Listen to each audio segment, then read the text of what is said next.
Kendall Academy Crypto, duduk perkara pelaporan Timothy Ronald dan fakta terbarunya. Halo teman-teman, dunia investasi kripto tanah air kembali dihebohkan dengan kabar mengejutkan. Nama Timothy Ronald, sosok yang dijuluki sebagai Raja Kripto Indonesia dan pendiri Akademi Kripto, kini tengah menjadi sorotan tajam.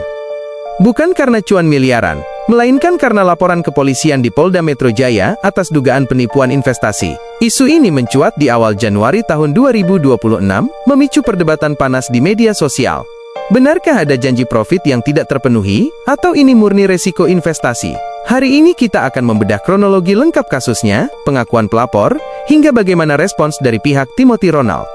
Kasus ini bermula ketika seorang pria berinisial Y, yang merupakan anggota Akademi Kripto, mendatangi SPKT Polda Metro Jaya pada tanggal 9 Januari tahun 2026. Dalam laporannya, Y mengaku mengalami kerugian hingga 3 miliar rupiah. Modus yang dilaporkan adalah iming-iming keuntungan fantastis. Menurut keterangan pelapor, para anggota disarankan membeli aset kripto tertentu, salah satunya adalah koin Manta, dengan janji kenaikan harga sebesar 300 hingga 500%. Namun, kenyataannya berbanding terbalik. Nilai aset tersebut justru anjlok hingga 90%. Tidak hanya soal kerugian materi, korban juga mengklaim adanya tekanan psikologis dan ancaman jika mereka mencoba melaporkan masalah ini ke pihak berwajib. Inilah yang membuat kasus ini semakin serius di mata hukum. Polda Metro Jaya melalui Kabid Humas Kombes Budi Hermanto telah mengonfirmasi adanya laporan tersebut. Hingga pertengahan Januari tahun 2026, status kasus ini masih dalam tahap penyelidikan awal atau lidik. Laporan yang dilayangkan mencakup beberapa pasal berat, di antaranya 1. UU ITE Pasal 45A, terkait penyebaran informasi bohong dan menyesatkan. 2. UI Transfer Dana, UU No. 3 Tahun 2011. 3. Pasal KUHP terkait penipuan dan tindak pidana pencucian uang, TPPU. Penyidik telah memanggil pelapor Y dan 2 saksi lainnya untuk menjalani berita acara pemeriksaan BAP pada tanggal 13 Januari kemarin.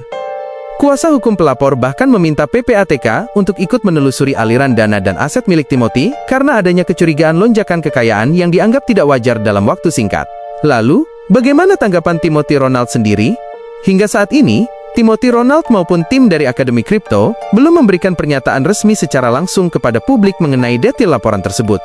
Namun, kabar terbaru menyebutkan bahwa pengacara kondang Hotman Paris sempat memberikan pernyataan terkait isu ini.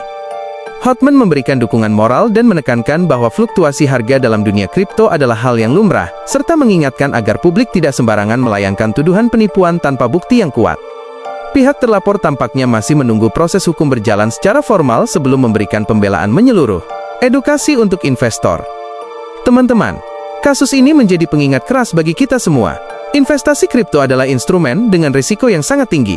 High risk, high return. Tidak ada satupun pihak yang bisa menjamin keuntungan pasti di pasar yang volatil ini.